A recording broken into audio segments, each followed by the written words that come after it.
सिद्धेभ्यः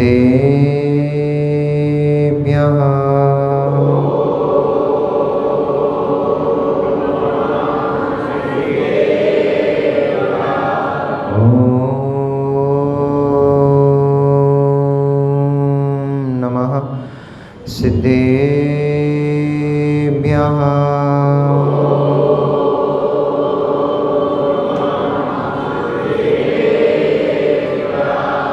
तव सिद्धे नय सिद्धे संयम सिद्धे चरित्र सिद्धेया नाणमिदंसणमिया सिद्धे शिरसा नमस्सामि।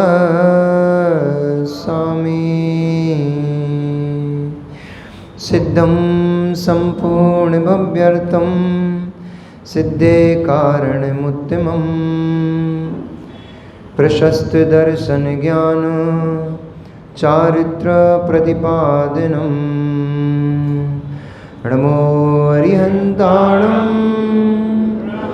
नमो सिद्धाणं नमो आयर्याणं नमो वज्रायाणं नमो लोहे सव्यसाहुणम्। जय बोलिए अनंत अनंत परम सिद्ध परमेष्टि भगवान की। जय बोलिए देवादिदेव अनंत अनंत 24 तीर्थंकर भगवान की। जय बोलिए मूल नायक देवादिदेव 1008 श्री चिंतामणि पार्श्वनाथ भगवान की। आचार्य भगवंत कुंद कुंद देव की। आचार्य भगवंत रविशरण स्वामी महाराज की। परम पूजनीय आचार्य गुरुदेव श्री विशुद्ध सागर जी महामुनि राज्य की। अहिंसामयी जैन धर्म की।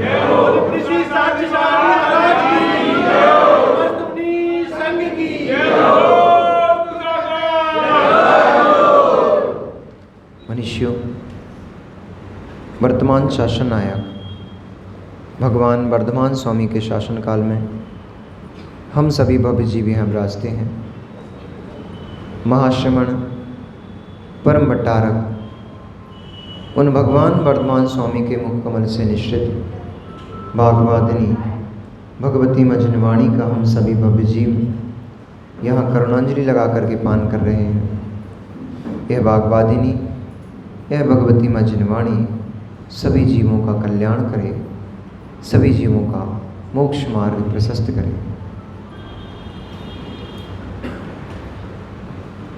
शब्द को सुनकर के एक जीव पाप में गिर जाता है। शब्द को सुनकर के एक जीव पुण्य को प्राप्त हो जाता है और उस शब्द को सुनकर के एक जीव परम ब्रह्म में लीन हो जाता है और मोक्ष को प्राप्त कर लेता है। ये शब्द की महिमा बहुत विशाल है। शब्द पतन भी करा देता है, शब्द महान भी बना देता है और यही शब्द भगवान भी बना देता है। शब्द ब्रह्म से यह जीव आत्म ब्रह्म तक पहुंच जाता है। शब्द को ब्रह्म के रूप में कहा गया है क्योंकि शब्द ब्रह्म आत्म ब्रह्म को उद्घाटित कर देता है। इसलिए वही सुनने योग्य है जिससे पापों का क्षय हो, वही सुनने योग्य है जिससे परिणामों में विशुद्धि हो, वही सुनने योग्य है जो इस आत्मा के लिए शुभ कारक है, सुख कारक है। किंचित भी वह सुनने योग्य नहीं है जिससे आत्मा का पतन हो जाता हो अथवा यह जीव नरक तिरंच गति में गिर जाता हो। अपने को कर्ण इंद्री का क्षयोपशम मिला है। हमारे पास कर्ण इंद्री का क्षयोपशम है।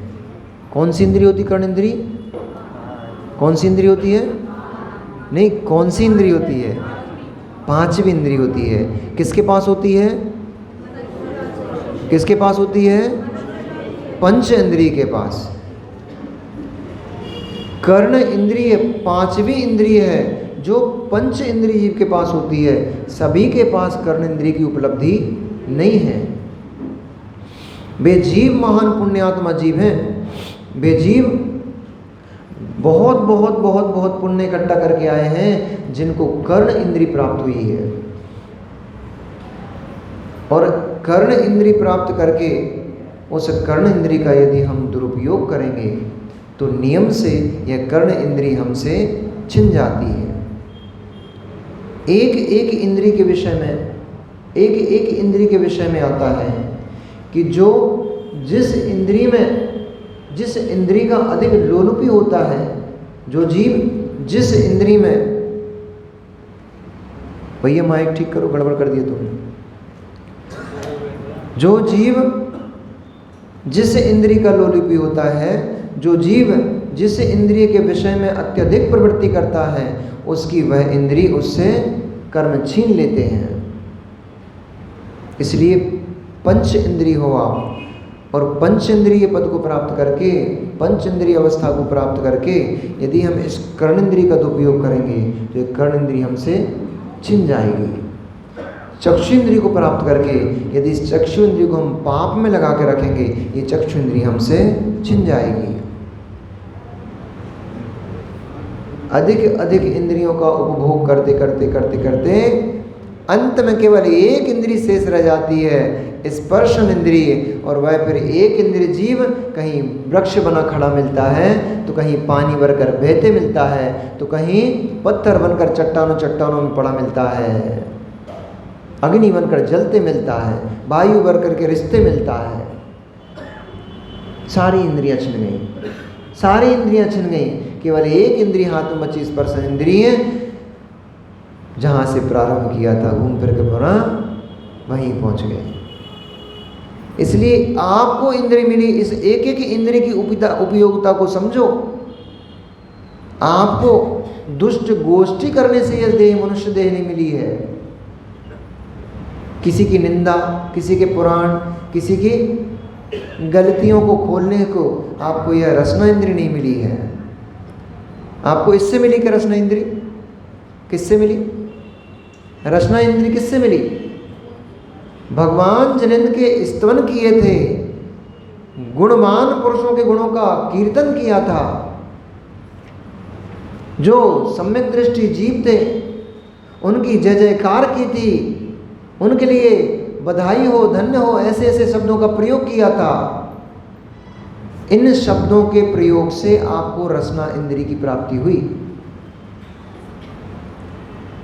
ऐसे भाव किए थे कि धन्य है ये जीव जिनको रसना इंद्रिय प्राप्त है। कम से कम ये जीव भगवान की स्तुति वंदना करते हैं। जब आप 2 इंद्रिय में पड़े हुए होंगे और 3 इंद्रिय में पड़े होंगे, आपको शब्द वर्गणा बोलने को नहीं मिली थी, भाषा नहीं मिली थी, तब कहीं ऐसे परिणाम कर लिए होंगे। उन परिणामों से आपको ये रसना इंद्रिय मिली, उन परिणामों से आपको ये चक्षु इंद्रिय मिली है, उन परिणामों से आपको ये कर्ण इंद्रिय मिली है। और इसको यदि हम बैठ जाते हैं, मन भी उसी में खूब लगता है। 4 जन बैठ गए, वो महिलाएं तो, हमारी माताएं तो बिल्कुल इसमें निपुण होती हैं, एकदम एक्सपर्ट हैं।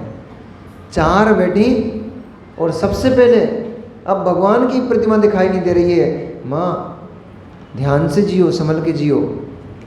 मंदिर में बैठ करके इसकी निंदा, उसकी कथा, उनके ऐसे हुए, उनका ये हो गया, उनके घर में ये चल रहा है। मंदिर में 3 लोग के नाक के सामने बैठ करके भी कथाओं को करोगे तो निदत्ति निकांचित जैसे कर्मों का बंध होता है। फिर बिलखते रहोगे, रोते रहोगे, चिल्लाते रहोगे, हाय हाय क्या हो गया, क्या हो गया, क्यों हो गया, हमने कौन सा पाप कर लिया, इतने सारे दुख भोगने पड़ रहे हैं। ये ही तो किया था, बैठ करके दूसरों की निंदा की, दूसरों की पुराण कहे, दूसरों में दोष देखे। हमारे अंदर राय के बराबर भी गुण नहीं है, हमारे अंदर राय के बराबर भी गुण नहीं है, तो भी अपने आप को ऐसा लगता है हम तो सुमेरु पर्वत के बराबर गुणों से युक्त हैं।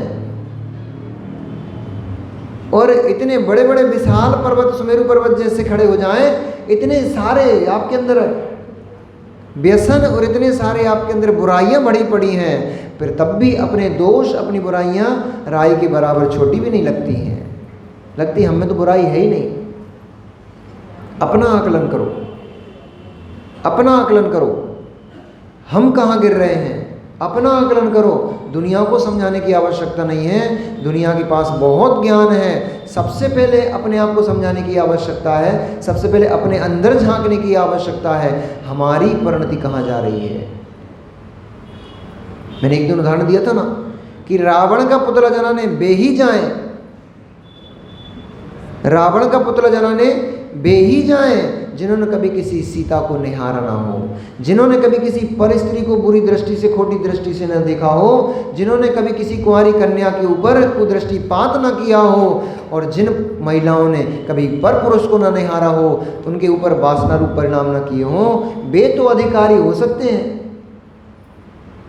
दिन में 24 घंटे और 24 घंटे में 24,000 बार परिस्थितियों को निहार रहे हो, टट्टी की लगा के देख रहे हो, घूर घूर कर देख रहे हो उनको, तुम्हें क्या अधिकार कि तुम रावण के पुतले जलाओ। ऐसे ही निंदा वो करें जिनके अंदर गुण ही गुण भरे पड़े हैं, कोई एक भी दुर्गुण ना है। आप क्या कर बोलते हैं ना, दुर्गुण ना है, एक भी दुर्गुण जिसके अंदर ना हो, वे ही दूसरे की निंदा करें, वे ही दूसरे की बुराइयां करें, वे ही दूसरों के अंदर दोष खोजें। पहले अपने आप को खोजो। मैं तो स्वयं दोषों का और अवगुणों का भंडार हूं, मैं क्या किसी को दोष देखता हूं। इसलिए एक एक इंद्रिय को पवित्र करो, एक एक इंद्रिय को पवित्र करो, भगवान जिनेंद्र की वाणी से पवित्र करो। वही राजा श्रेणिक, सौधर्मेंद्र और सारे देवतागण, सारी देवियां, मनुष्यगण, यहाँ तक कि मनुष्य नहीं, त्रियंच भी अपने अपने कोटे में विराजमान हैं और निहार रहे हैं कि भगवान अब कुछ कहने वाले हैं। समोषण सभा पूर्ण सज चुकी है। चवर, सिंहासन आदि आदि 8 प्रातिहार्य सम्मोषण में सुशोभित हो रहे हैं। 4 द्वारों पर 4 यक्षेंद्र धर्म चक्र को लेकर के खड़े हुए हैं। मुनियों की सभा में प्रथम पंक्ति में गणधर परमेष्ठी विराजमान हैं और गणधर परमेष्ठी गौतम स्वामी ने भगवान से निवेदन किया, हे भगवान, हे भगवान, तत्व का उपदेश देकर के हमें कृतार्थ कीजिए। हे 3 लोक के शिरोमणि, हे कर्म कालिमा को भस्मीभूत कर्म देने वाले महासुभट, हे परमेष्ठी परम पवित्र, आप परम उत्कृष्ट पुरुष हैं जिनके चरणों में संपूर्ण ब्रह्मांड नतमस्तक होता है। हे प्रभु, उस विद्या को हम तक पहुंचा दीजिए जिस विद्या से आपने अपने आप को प्राप्त कर लिया है। ऐसे प्रश्न करते हैं जो विवेकी होते हैं, विनयशील होते हैं, ऐसे नहीं बोलते क्या सुनो, हमें मन में एक जिज्ञासा उत्पन्न हो रही, बताओगे क्या? कैसे बोलते? क्या महाराज, क्या हमें एक जिज्ञासा है, बताओगा? अरे ये अभिनय हो गई, गुरुदेव की अभिनय पूर्वक प्रश्न नहीं पूछे जाते हैं, जिज्ञासा नहीं प्रकट की जाती है। विनयी शिष्य दोनों करों को जोड़ करके, करबद्ध होकर के, और फिर भगवान के चरणों में निवेदन करता है।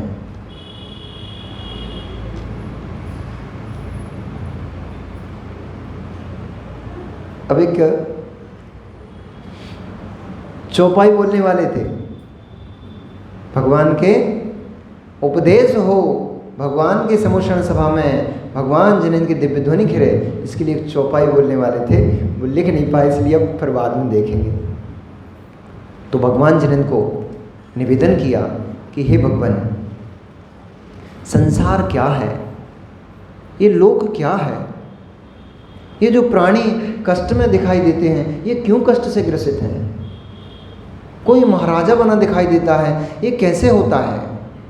कोई दास बना दिखाई देता है, ये कैसे होता है?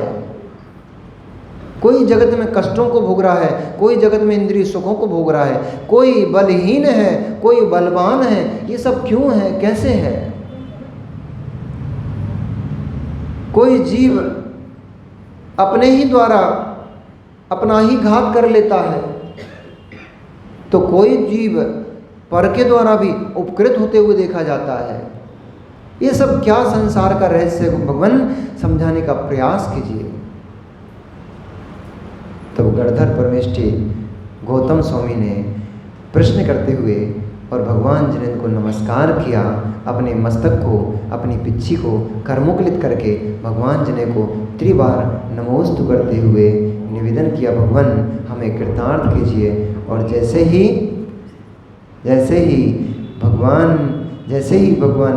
गौतम स्वामी ने प्रश्न किया, ओंकारमयी भगवान जिनेन्द्र की दिव्य ध्वनि करने लग गई।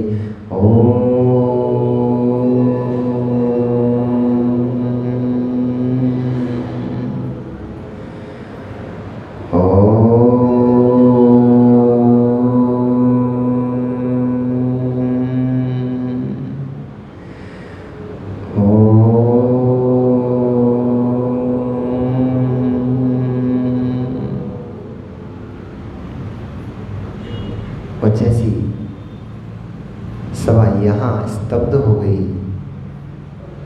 जैसी सभा यहाँ ओंकारमय ध्वनि को सुन करके स्तब्ध हो गई, वहाँ बैठे हुए असंख्यात प्राणी स्तब्ध होकर भगवान जिनेन्द्र की इस दिव्य ध्वनि का पान करने लग गए। सर्वप्रथम भगवान जिनेन्द्र ने कहा, हे गौतम, आपने सभी जीवों के कल्याण का मार्ग प्रशस्त हो ऐसा प्रश्न किया है। कितना अच्छा लग रहा है? आनंद आ रहा है? बड़ा आनंद आ रहा है, हमें भी बहुत आनंद आ रहा है।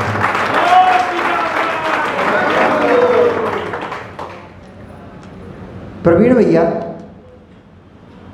जब महाराज जी, हम सामान्य मुनिराज ऐसी सभा में आपका नाम ले लें तो मन नाचने लगता है, मन गदगद हो जाता है।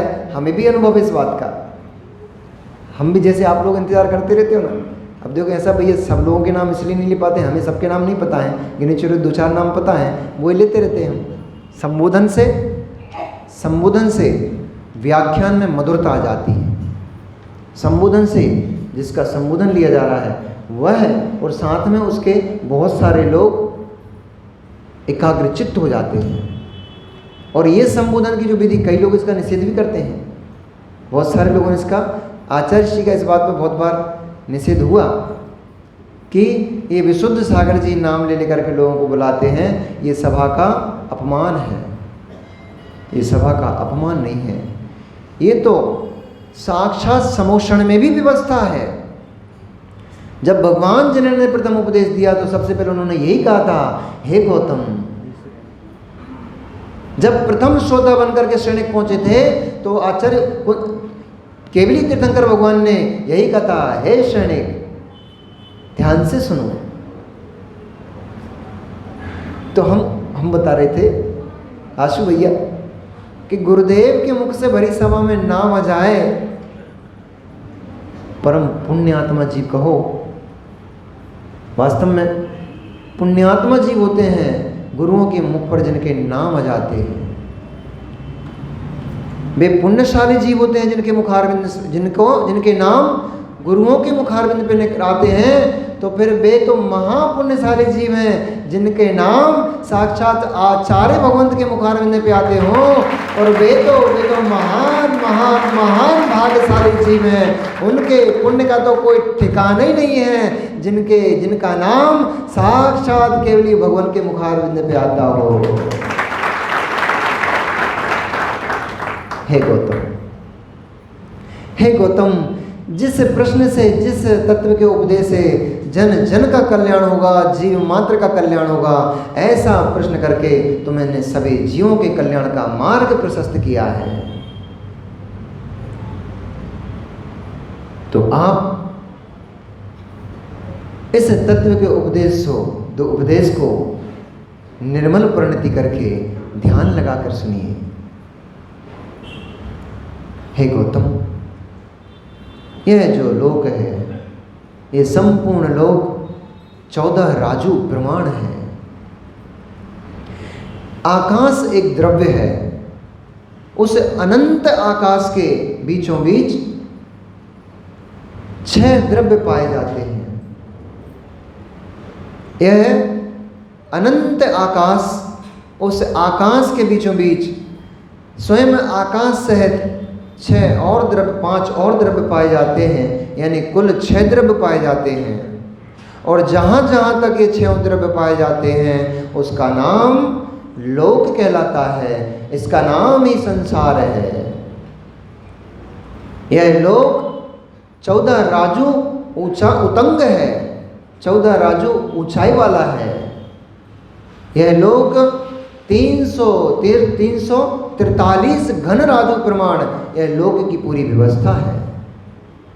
इस लोक में 7 राजू, अधोभाग में 7 नरक हैं और एक अष्टम भूमि जिसको कलकल भूमि कहा जाता है। ऐसी 8वीं पृथ्वी कलकल पृथ्वी है। इस लोक में 7 नरकों में नारकी जीव निवास करते हैं। जो जीव पाप करते हैं, अधर्म करते हैं, अत्याचार करते हैं, अनाचार करते हैं, व्यसन करते हैं, जो जीव कसाई होते हैं, वे जीव उन 7 नरकों में जाकर के कष्टों को भोगते हैं। संसार गर्त के रूप में वो जो कलकल भूमि है, उस भूमि में नित्य निगोदिया जीव निवास करते हैं। वे जीव एक श्वास प्रमाण काल में 18 बार जन्म को और 18 बार मरण को प्राप्त हो जाते हैं। अनादिकाल से अनंतानंत जीव उस कलकल भूमि में ही पड़े हुए हैं। अब तक वे जीव उस कलकल भूमि से एक बार भी बाहर नहीं निकल पाए हैं।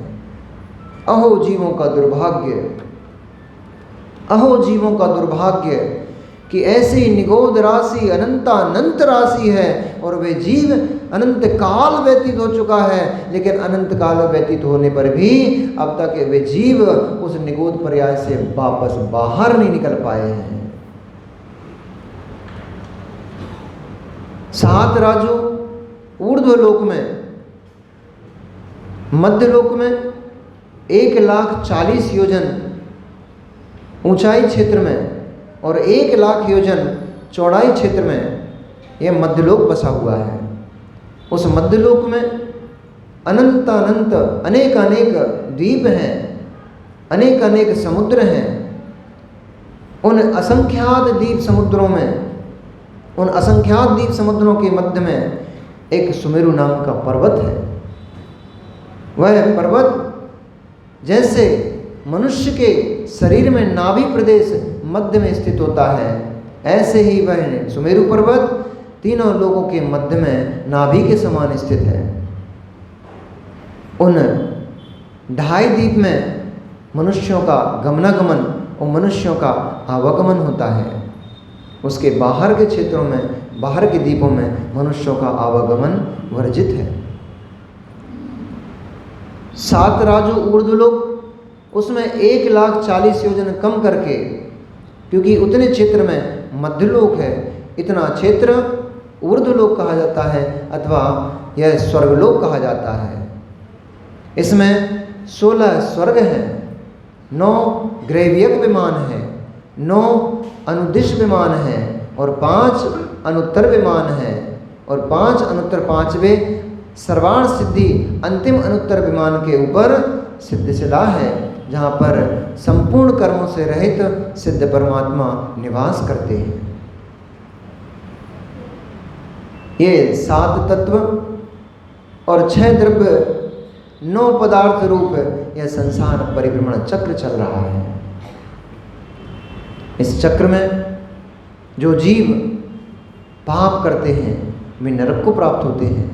जो जीव किंचित त्याग करते हैं, संयम को ग्रहण करते हैं, वे जीव मनुष्य गति को प्राप्त होते हैं। जो जीव मायाचारी करते हैं वे त्रियंच गति को प्राप्त होते हैं। और जो जीव पुण्यात्मा जीव होते हैं, जो जीव तपस्या को धारण करते हैं, वे जीव स्वर्ग को प्राप्त होते हैं। और संपूर्ण विकल्पों से शून्य होकर के अपने आत्म प्रदेशों में रमण करते हुए जो जीव संपूर्ण कर्मों की निर्जरा को कर देते हैं, वे जीव सिद्ध सलाह में जाकर के अनंत काल तक सुख का भोग करते हैं। ये जीव 2 प्रकार के कहे हैं, तत्व 2 प्रकार के कहे गए हैं। ये तत्व 2 प्रकार के कहे गए हैं, जीव तत्व और अजीव तत्व। अब जीव के भी 2 भेद हैं, संसारी जीव और मुक्त जीव। इन संसारी जीवों के भी भेद हैं, 4 गति रूप भेद हैं। मनुष्य गति, त्रियंच गति, देव गति, नरक गति। संसारी जीवों के भी 4 भेद होते हैं। इन संसारी जीवों में भी 2 प्रकार के जीव होते हैं, भव्य होते हैं और अभव्य होते हैं। जो जीव सम्यक दर्शन को प्राप्त करने की योग्यता रखते हैं, जो जीव पुरुषार्थ करके मोक्ष को प्राप्त करते हैं, जो जीव अनंत काल से लगी हुई कर्म कालिमा को भस्मीभूत करने की सामर्थ्य रखते हैं, वे जीव भव्य कहलाते हैं।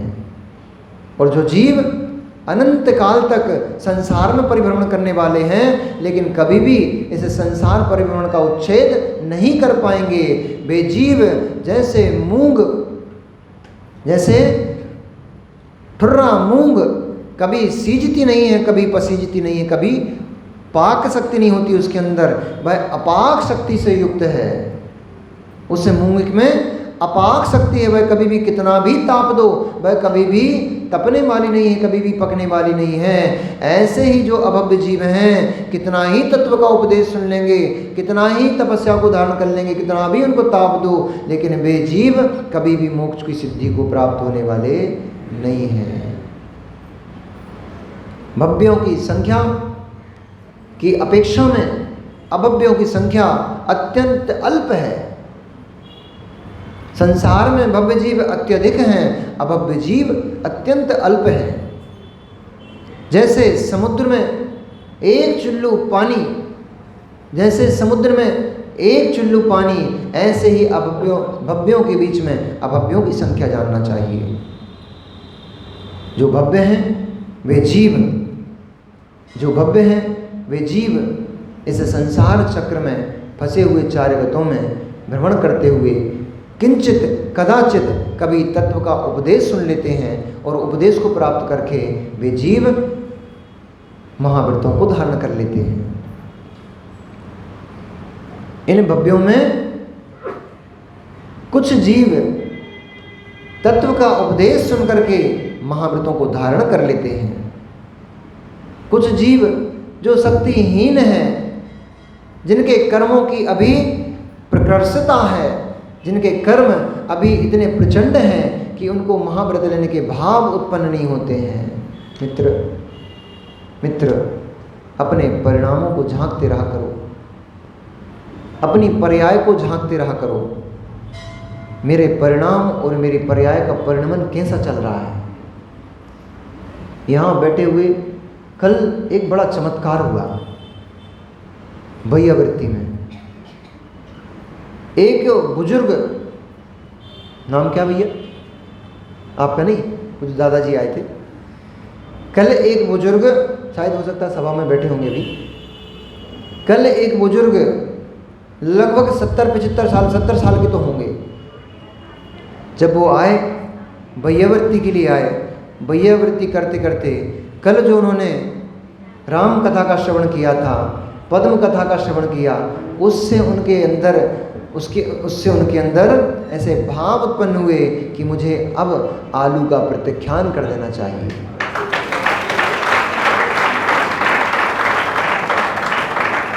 पर जीव की लोलुपता देखो, जीव की राग दशा देखो, कर्मों की प्रकर्षता देखो कि इस उम्र में पहुंचकर भी उनके भाव मात्र 4 महीने के आलू के त्याग के हो रहे थे। तो मैंने उनको इशारे से बोला, मैंने कहा दादाजी इसमें खैर विडंबना की कोई बात नहीं है और ऐसा हम उनका तिरस्कार भी नहीं कर रहे हैं, हम तो उनके उस 4 महीने के त्याग के भाव का सम्मान करते हैं। कम से कम इस उम्र में जाकर उनके अंदर 4 महीने के त्याग के भाव तो उत्पन्न हुए।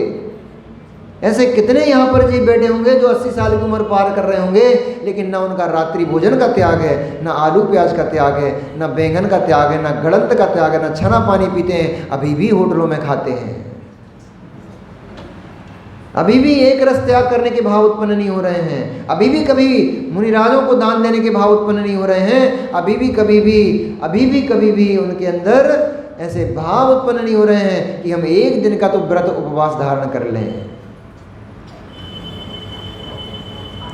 इस वसुंधरा पर अनंतानंत जीव हैं जिनको इस बात का ज्ञान ही नहीं है कि हमें व्रत धारण करना चाहिए। अनंतानंत ऐसे जीव हैं जिनको इस बात का भान ही नहीं है। ये तो छोड़िए, इस बात का ही भान नहीं है कि मैं मनुष्य जीव हूँ। उनको इस बात का ही ज्ञान नहीं है कि ये पर्याय मुझे मेरे कल्याण के लिए मिली हुई है, मुझे ये पर्याय भोग भोगने के लिए नहीं मिली हुई है। बिरले जीव होते हैं। वो दादाजी उन्होंने बोला कि महाराज मुझे 4 महीने मेरा भाव होता है, अब मेरा भाव है कि मुझे 4 महीने जब तक आप नगर में हो तब तक मुझे आलू का मैं प्रत्याख्यान करता हूँ।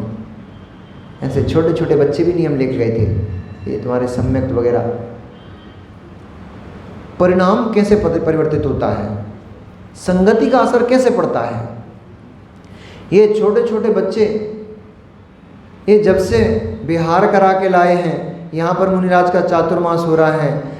चातुर्मास का प्रभाव ये है, मुनिराज की संगति का प्रभाव ये है, होटलों में घूमने वाले, चाउमीन और बर्गर खाने वाले बच्चे बाजार की वस्तुओं का त्याग करके बैठे हैं।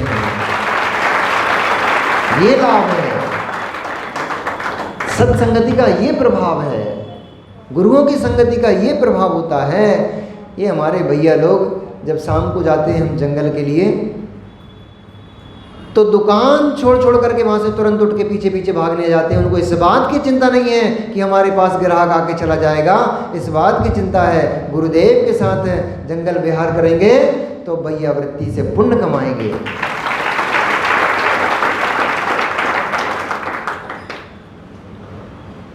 तो उन दादाजी ने एक नियम लिया, हमने उनका नियम का बहुत सम्मान किया, उनको आशीर्वाद दिया कि बहुत अच्छा दादाजी, कम से कम आप ये नियम लिया। फिर हमने उनको इशारा किया कि अब 80 साल के हो गए, 70 साल के हो गए, इतने बुजुर्ग हो गए, अब 4 महीने का करोगे क्या? बैठे क्या? अच्छा, ये सामने तो बैठे हैं। हमने इशारा किया,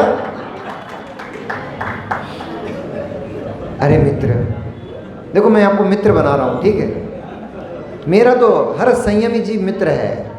कोई 1 मिनट के लिए भी अगर रात्रि भोजन का त्याग कर, 1 मिनट का या 1 सेकंड का भी अगर कोई ब्रह्मचर्य व्रत धारण करता है, वो मेरा मित्र है।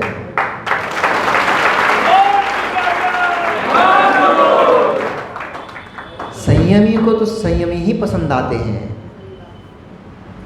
संयमियों को तो संयमी ही पसंद आते हैं। असंयमियों से क्या बात करना।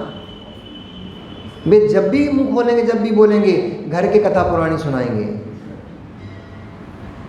इसलिए गुरुदेव के पास ज़्यादा समय नहीं होता, वो ज़्यादा किसी को घर परिवार वालों को समय देते ही नहीं है। घर परिवार मतलब गृहस्थों को, अपने घर परिवार वाले नहीं, गृहस्थों को। तो हमने भी वही सीखा है कि श्रावकों को ज़्यादा समय दोगे तो राग द्वेष होगा, किसी के प्रति अपनत्व का भाव आएगा, किसी के प्रति परायपन का भाव आएगा, मुनिराज बंध को प्राप्त हो जाएंगे। इसलिए खूब आओ, आने को कोई रोक नहीं है, खूब आओ। एक तो समय का ध्यान रख के आना, दूसरा स्वाध्याय के लिए आओ, तत्व चर्चा के लिए आओ, ज्ञान ध्यान के लिए आओ, गप्पों के लिए हमारे पास बिल्कुल भी मत आओ।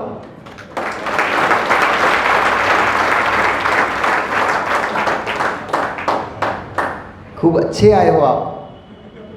भगवान पद्म का चरित्र चल रहा है, इसको सुनने आए, बहुत अच्छे आए हो आप, बहुत अच्छा किया। गप्पे लड़ाने हमारे पास बिल्कुल नहीं आना। तो उन दादाजी ने जब नियम लिया, मैंने इशारा किया कि इस उम्र में अब 4 महीने कर लोगे क्या? तो बोले आजीवन छोड़ दूं। हमने फिर तुरंत उनकी खोपड़ी पकड़ी और पैरों पर रखी और 3 थपकियां दी कि हम तो यही कह रहे हैं कि आजीवन के लिए छोड़ दो। और दादाजी ने तुरंत कायस्वर किया कि आज से मेरा आजीवन आलू का प्रतिज्ञान। धन्य है वो जीव, उस जीव ने भले ही इस उम्र में आकर आलू का त्याग किया हो, भले ही इस उम्र में आकर आलू का त्याग किया हो, लेकिन यहाँ पर आकर के अभक्ष्य पदार्थ का त्याग कर दिया, अनंत जीवों की रक्षा कर ली। उस रक्षा का परिणाम होगा आपने अपना मोक्ष मार्ग प्रशस्त कर लिया है। लेकिन संतुष्ट नहीं होना, संतुष्टि आवश्यक है, लेकिन इसमें संतुष्टि बिल्कुल भी आवश्यक नहीं है। परिग्रह के संचय में संतुष्टि आवश्यक है, पापों में संतुष्टि आवश्यक है। बहुत कर लिया, अब नहीं करना है। परिग्रह एकत्रित करने का जब भाव उत्पन्न हो तब संतुष्टि करना। बहुत परिग्रह इकट्ठा हो गया है, अब कुछ नहीं लाना है। जब संबंधों की स्थापित करने की बात आए तब तृप्ति महसूस कर लेना, तब विरक्ति महसूस कर लेना। अब बहुत हो गए भोग हो, अब इन भोगों को अब नहीं भोगना है। एक एक इंद्रिय के विषय को मैंने भोग डाला, अपने आप को नष्ट कर डाला। अब इनको नहीं भोगना है, मुझे अपनी आत्मा का कल्याण करना है। ऐसे में तो संतुष्टि करना, लेकिन आज एक तप किया था, इसमें संतुष्टि नहीं करना कि हमने उपवास कर लिया, अब कल से सारे काम बंद। हमने एक आसन कर लिया, सारे काम बंद। आज फेरी थी ना हमने एक माला, सुबह एक माला तो फेर लिया, फिर दिन भर माला ही फेरेंगे क्या? यहाँ संतुष्टि नहीं करना, यहाँ तो अपने आप से, अपने एक एक भाव से कंपटीशन करना, उससे प्रतिस्पर्धा करना कि अभी एक माला फेरी थी, अभी 3 बाकी हैं, 3 और करता हूँ। वहाँ संतुष्टि नहीं करना। एक उपवास किया है, शरीर में थोड़ी ताकत आ जाने दो, वापस से फिर एक उपवास करना है। भगवान की एक पूजन करके आया था, एक में क्या होता है? एक रोटी से थोड़ी पेट भरता है, एक पूजन से कैसे पेट भरेगा? 5 पूजन और करना है। यहाँ तृष्णा रखो, इसमें तृष्णा रखो। कहाँ रखे पड़े हो? ये हमारे बाबा लगे हैं दिन भर बेरंगे बेचने में लगे, इतने इधर से भैया इनको इतने बेरिंग पहुँचाओ, उनको उतने बेरिंग पहुँचाओ। अरे गुरु मित्र, तुम्हारा बेरिंग घूम रहा है समय का, काल का बेरिंग गोल गोल गोल गोल घूम रहा है, काल चक्र गोल गोल घूमते चले जा रहा है। अपने आयु कर्म के निषेक नष्ट होते चले जा रहे हैं। अपना बेरिंग संभालो। लोहे के बेरिंग से तो चक्का ही घूम पाएंगे, लोहे के बेरिंग से चक्का घूम पाएंगे, अपना बेरिंग नहीं संभाल पाए, अपने परिणामों के भावों के बेरिंग को नहीं संभाल पाए, चारों गतियों में ये आत्मा घूमता मिलेगा। ताली ठोक रहे हो, फिर भी ताली ठोक रहे हो। ताली नहीं बजाना है भैया, बेरिंग को टाइट करना है। बेरिंग वाले बजा रहे हैं ना, बेरिंग वाले, तो उनका नाम ले दिया ना, बेरिंग आ गया ना, इसलिए राग होता है, राग होता है। अपनी वस्तु का राग होता है, जीव को नाम आ जाता है तो मन प्रफुल्लित हो जाता है। तो भगवान जिनेंद्र ने अपनी वाणी में उपदेश में कहा, बिरले जीव, इस अनंत संसार में भटकते हुए जीवों में बिरले कुछ जीव होते हैं जो महाव्रतों को धारण करते हैं और वे दिगंबरी दीक्षा को, मुनि पद को धारण कर अपनी आत्मा का कल्याण करते हैं, मोक्ष सुखों को प्राप्त करते हैं। कुछ जीव जो पाप कर्म के उदय से क्षोभसम उतना अधिक नहीं मिल पाता है, पाप कर्म के उदय से जिनके भाव मुनि बनने के नहीं हो पाते हैं, चारित्र मोहिनी कर्म, दर्शन मोहिनी कर्म के उदय से जो जीव इस महान पद को धारण नहीं कर पाते हैं, कम से कम वे जीव थोड़े क्षोभसम से युक्त होकर के अणुव्रतों को धारण करते हैं। 1 से लेकर के 11 प्रतिमाएं तक कही गई हैं, उन 11 प्रतिमाओं तक के व्रतों को धारण करते हैं। उनमें भी बहुत बिरले ही जीव हैं जो 11 प्रतिमाओं तक धारण करते हैं। असंख्यात जीवों में अत्यंत अल्प जीव हैं, अत्यंत अल्प जीव हैं जो प्रतिमाओं को धारण करते हैं। उनमें भी कुछ और जीव होते हैं जो प्रतिमाओं की भी सामर्थ्य नहीं रखते हैं, उनके भाव प्रतिमा ग्रहण करने के भी नहीं बनते हैं। वे जीव केवल 8 मूल गुणों के पालन में और अभक्ष पदार्थों के त्याग में, रात्रि भोजन के त्याग में, पानी छानकर पीने में, आलू आदि गड़ंत पदार्थों के त्याग में, इतने से ही मात्र संतुष्ट हो जाते हैं। ये लोएस्ट स्टेज है, ये लोएस्ट स्टेज है। केवल अणुवृत्ति 8 मूल गुणधारी, छान के पानी पीना, रात्रि भोजन का त्याग, अभक्ष पदार्थों का त्याग, जीवों के ऊपर दया करना, ये सबसे लोएस्ट वाली स्टेज है। अब मित्र, जिनका ये भी नहीं है उनकी तो कोई स्टेज ही नहीं है। अब तैयारी कर लो, पोटली बांध के तैयार हो जाओ। कहाँ जाने को मिलेगा बताएंगे अभी भगवान। अपनी तैयारी करके रखो, सूटकेस पैक करके रखो, क्योंकि वहाँ कपड़े नहीं मिलेंगे। स्वर्गों में दिव्य वस्त्र प्राप्त होते हैं, भोग भूमियों में कल्प वृक्षों से दिव्य वस्त्र प्राप्त होते हैं। त्रिंज गति में वस्त्र प्राप्त नहीं होते हैं, नंगा घूमना पड़ता है। नरक गति में वस्त्र प्राप्त नहीं होते हैं, नंगा घूमना पड़ता है। नग्न होकर के वहाँ पर पूरी पर्याय वहाँ पर ऐसी निकल देना पड़ती है। इसलिए अब जिन जिन को नीचे जाना हो त्रिंज गति में, नरक गति में, वे अपना सूटकेस पैक कर लो। वहाँ पे कपड़े नहीं मिलेंगे। माँ, इतना कपड़ों से राग मत करो इतना कपड़ों से राग। ये कपड़े आपके शरीर से कपड़े छीन लेंगे। आपको लगता है कि कुछ तो नहीं किया, एक साड़ी तो खरीद के लाए, कुछ तो नहीं किया, एक साड़ी तो खरीद के लाए हैं। आपको लग रहा है एक साड़ी खरीद के लाए हो, घर में अलमारी में 100 पहले से रखी थी, एक साड़ी और खरीद के ले आए, 101 साड़ी हो गई। 101 जीवों को, चलो एक आपके लिए छोड़ दी, 100 जीवों को उन वस्त्रों से आपने वंचित किया है। उन वस्त्रों को 100 जीव पहन सकते थे, आपने अपनी अलमारी में भर कर रख दिए। आपने 100 जीवों को वस्त्रों में अंतराय डाला है। अंतराय कर्म का बंद होगा, वस्त्र छिन जाएंगे। अब देख लो कितनी जीन्स रखी हुई, कितनी टी शर्ट रखी हुई है। इसलिए ये दिगंबर मुनिराज नग्न होते हैं, वस्त्रों का लपड़े झपड़ा नहीं।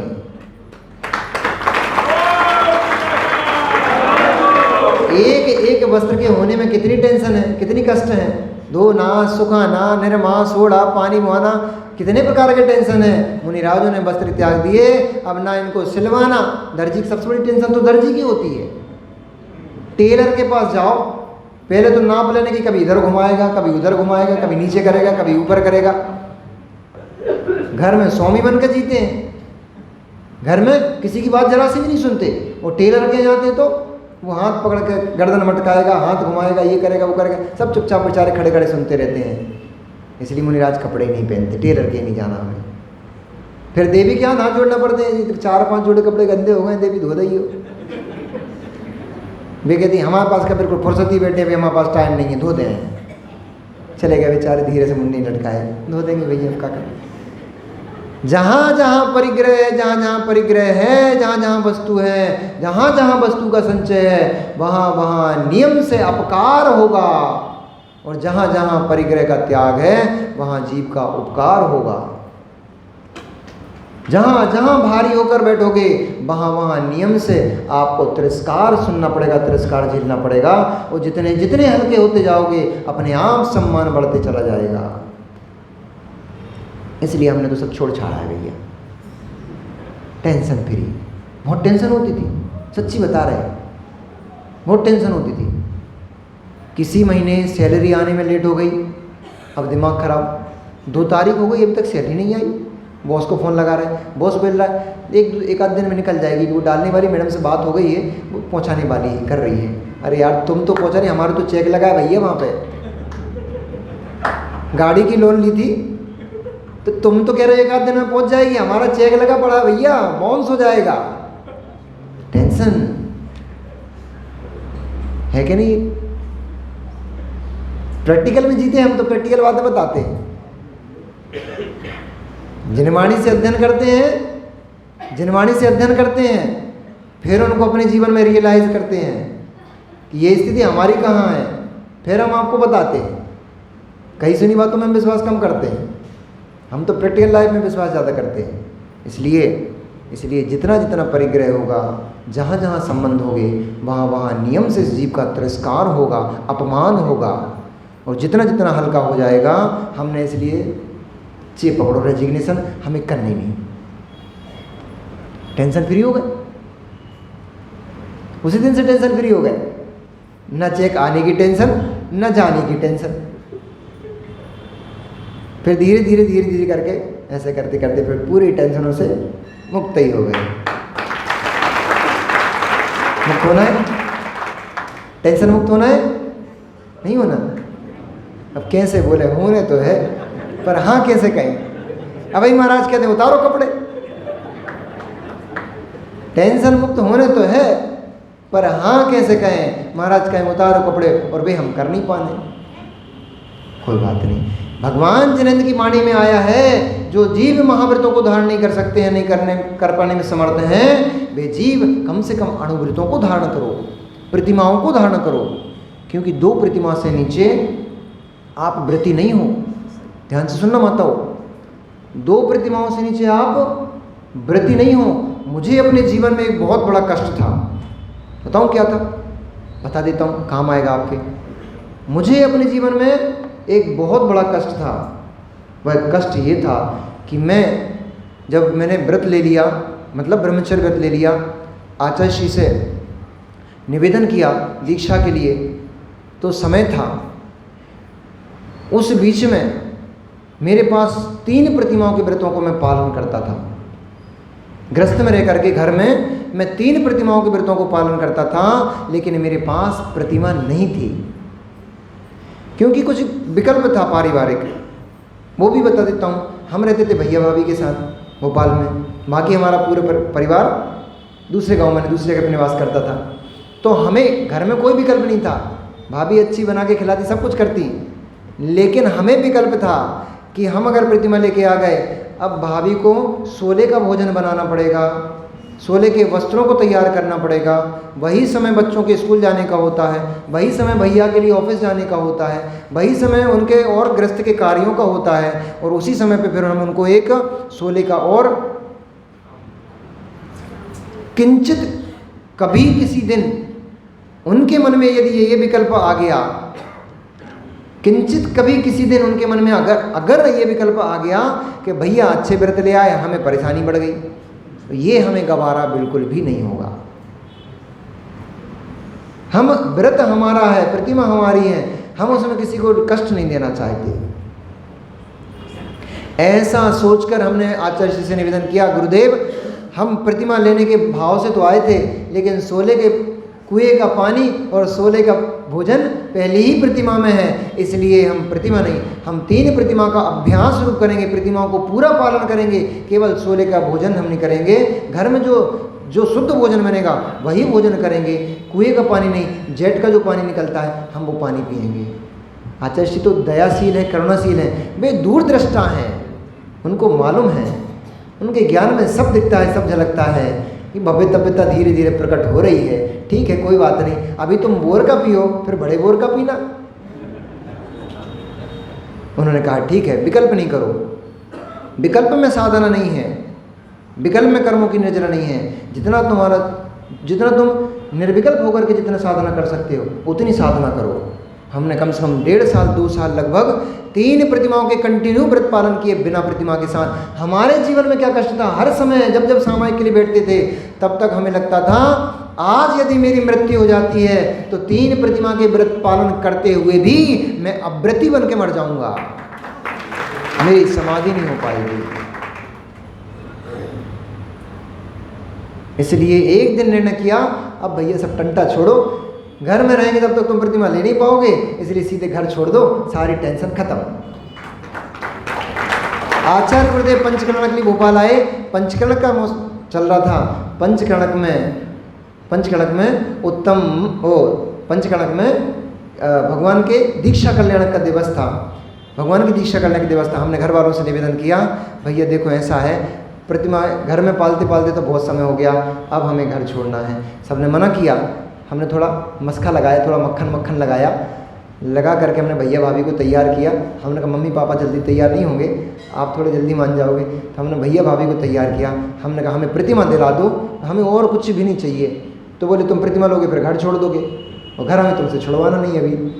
तो हमने बोला नहीं, हम आते जाते रहेंगे, महीने 15 दिन, महीने 2 महीने वहाँ पर रहेंगे, 2-4 8 दिन के लिए घर पे आ जाया करेंगे, ऐसे आते जाते बने रहेंगे। इस शर्त पे हमारी प्रतिमा हो गई। उस दिन मेरी खुशी का ठिकाना नहीं था कि अब मैं व्रती हो गया, अब भी यदि मेरी मृत्यु हो जाती है तो वो मुझे टेंशन नहीं है, अब मैं प्रतिमाधारी बन के जाऊँगा, व्रती बन के जाऊँगा। कुछ आनंद आ रहा है? जब प्रतिमाओं को धारण करने की बात सुनने में इतना आनंद है, तो प्रतिमा धारण करके व्रतों को पालन करने में कितना आनंद होगा वही जान सकते हैं जिनकी प्रतिमा है। लेकिन उनको ही आनंद होता है जो सोले के भोजन में टेंशन नहीं करते हैं, झुंझलाते नहीं हैं, उनको ही आनंद होता है। जो बच्चों को ठोकते पीटे नहीं, पता लगा बच्चे ने आके सोला छू लिया और आपने उठा के उसमें 2-4 जमा दिए, कह ले हम सोले के थे, पूरा आटा खराब कर दिया, पूरी रोटी खराब कर दी। अरे वहाँ रोटी फिर बना लेना, सोला फिर गीला करके पहन लेना, लेकिन बच्चे के परिणामों को और अपने परिणामों को खराब मत करो। परिणाम असोले के हो गए तो पूरा सोला तुम्हारा नष्ट हो गया। ऊपर का कितने भी सोला पहनते रहो, परिणामों का सोला हो गया तो ऊपर का सोला किसी भी काम का नहीं है। भाव विशुद्धि के लिए ऊपर का सोला है, भाव विशुद्धि के लिए ऊपर का सोला है। वही नहीं बची तो पहने रहो तुम साड़ी को, कितनी धुली धुलाई पहन रहे, क्या फर्क पड़ने, कछु फर्क नहीं पड़ने। इसलिए बाहर का सोला अत्यंत आवश्यक है, उसके साथ भावों का सोला भी उतना ही आवश्यक है। इसका मतलब ये नहीं करना नहीं तो अब तो बाहर का सोला समेट समाट के रख दो। महाराज जी ने बोले जाइए भावों का सोला, बोलते हैं अपना तो भाव प्रधान धर्म है। भावों से काम नहीं चलेगा, क्योंकि भावों के रसगुल्ले टेस्ट नहीं देते हैं। टेस्ट तो वो गोल गोल काले काले गुलाब जामुन होते हैं वही देते हैं, भावों के गुलाब जामुन टेस्ट नहीं देंगे। इसलिए भाव पूर्वक द्रव्य की क्रिया ही आनंद देती है और कर्मों की निर्जरा करती है। तो ऐसे बहुत सारे जीवों ने अणुव्रतों को धारण किया। अणुव्रतों को धारण करके बहुत सारे जीव ऐसे भी थे जिन्होंने पहले कभी अणुव्रतों को धारण नहीं किया था। वे जीव भगवान की दिव्य ध्वनि सुनकर के अणुव्रतों को प्राप्त हुए। उनमें से राजा श्रेणिक भी थे।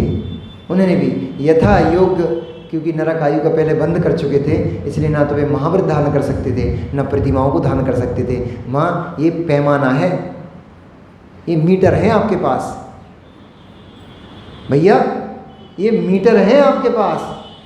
राजा श्रेणिक महाव्रतों को धारण नहीं कर पाए, राजा श्रेणिक प्रतिमाओं को अणुव्रतों को धारण नहीं कर पाए। क्यों? पहले ही नरक आयु का बंध हो चुका था। नरक आयु का बंधक जीव महाव्रत तो क्या अणुव्रत भी धारण नहीं कर सकता है। नरक आयु का आज अपनी परीक्षा कर लेना आप, ये 4 महीने आपको मिले अपनी परीक्षा के लिए। नरक आयु का जिस जीव ने बंद कर लिया है, जितने बुजुर्ग बैठे ना, अपनी परीक्षा कर लेना। जिस जीव ने नरक आयु को बंद कर लिया है वो दिगंबर मुनिराज, सच्चे भावलिंगी मुनिराजों के हाथ पर एक ग्रास नहीं रख सकता। जो नरकायु का बंधक जीव है वो भाव भक्ति पूर्वक सम्मेद शिखर जी की वंदना नहीं कर सकता। पहाड़ पे जाएगा, पहाड़ पे कदम रखते ही, पहाड़ पे तो पहुंचेगा ही नहीं, पहाड़ चढ़ने के लिए सीढ़ियों पे कदम रखेगा, कुछ ना कुछ ऐसा घटित हो जाएगा, उसको वहीं से वापस आना पड़ेगा। आज भी सम्मेद शिखर जी का ये महात्म्य है, आज भी सम्मेद शिखर जी का ये महात्म्य है कि उस समय सम्मेद शिखर जी में वे जीव वंदना नहीं कर पाते हैं जिन्होंने नरक आयु का, नरक गति का बंद कर लिया है। त्रियंच गति का, नरक गति का बंधक जीव मुनिराजों के हाथ पर ग्रास नहीं रख पाएगा, ना ही अनुव्रतों को, महाव्रतों को धारण कर पाएगा। अब परीक्षा कर लेना, जिन जिनके भाव नहीं होते मुनिराजों को आहार दान देने के, मुनिराजों की सेवा करने के, समझ लेना कुछ तो गड़बड़ हो गया है। चौका लगाओ, घर में मुनिराजों का पड़गान करो, और घर में मुनिराजों का पड़गान करके ये विकल्प मत कि, अगर बहुत सारी माताओं के ये विकल्प आते हैं कि महाराज जी हमारा घर 1 किलोमीटर दूर है, तो उन्होंने कहा हमारा घर 1.5 किलोमीटर दूर है, हमारा घर तो बहुत छोटा सा है। इन विकल्पों में मत पढ़ो, क्योंकि 1-1.5 किलोमीटर तक तो कोई समस्या नहीं है, उससे ऊपर थोड़ा देखना पड़ेगा। 2 किलोमीटर तक तो एडजस्टमेंट चल जाएगा, क्योंकि यदि दिगंबर मुनिराज एक आहारचर्या के निमित्त से नगर में भ्रमण करते हैं, आहारचर्या के लिए से, केवल हमें आपके घर से कोई मतलब नहीं है, विश्वास मानना। आप जो घर में बना के खिलाओगे वो यहाँ पर कमरा लेके भी अगर आप चौका लगाओ वही बना के खिलाओगे, हमें क्या फ़र्क पड़ना है। मुनिराज ऊपर की सोच रखते हैं, उनकी दृष्टि विशाल होती है, आगे तक की सोचते हैं। हमें आपके घर से कोई प्रयोजन नहीं है, हमें इस बात से प्रयोजन है कि एक दिगंबर तपोधन मुद्रा लगा करके जब 2 किलोमीटर आहार करने जाएंगे तो 2 किलोमीटर दूर तक के जितने भी जीव हैं, जितने मनुष्य आदि हैं, वे उन मुनिराज को देखकर, उनमें से कितने ही जीव हैं जो उस मुद्रा को देखकर सम्यक दर्शन को प्राप्त कर लेंगे।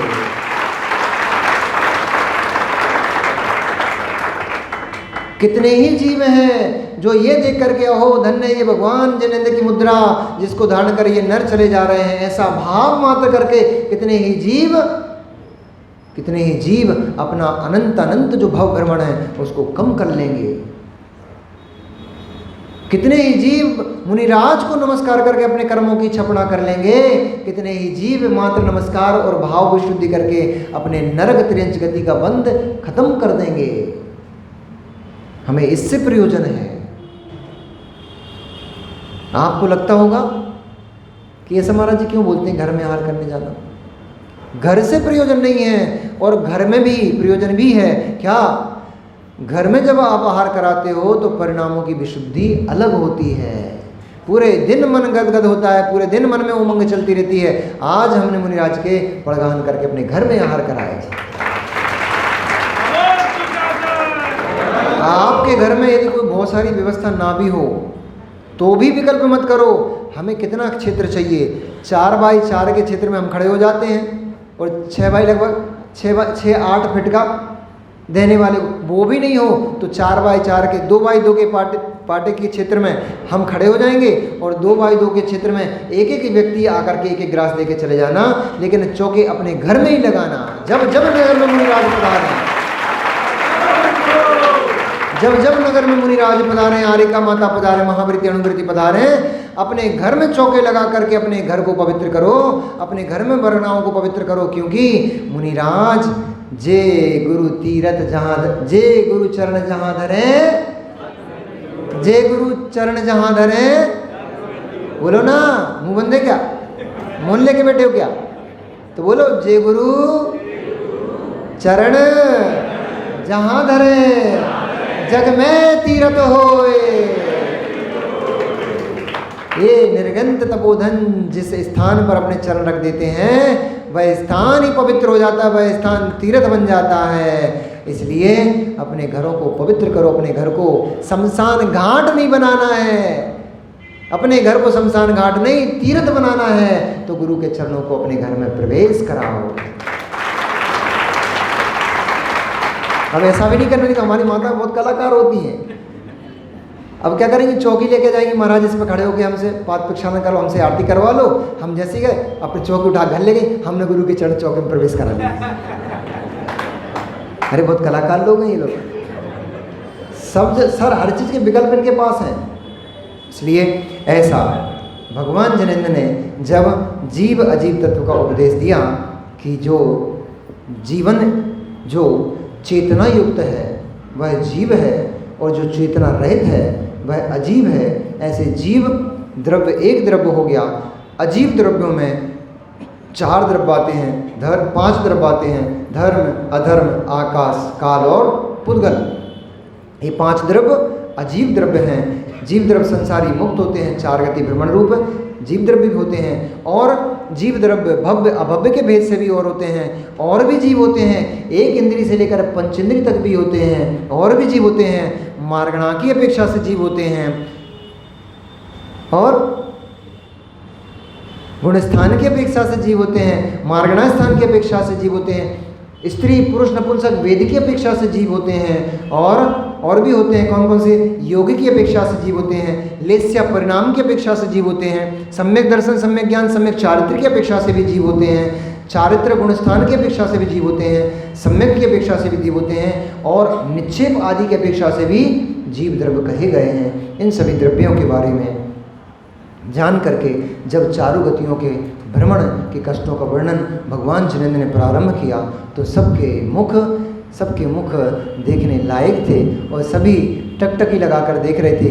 अहो भगवान जिनेंद्र, आपने चातुर्गति भ्रमण का और चतुर्गति के कष्टों का वर्णन कर रहे हो, इससे तो मैं भयभीत हो गया हूँ, अब मैं क्या करूँ।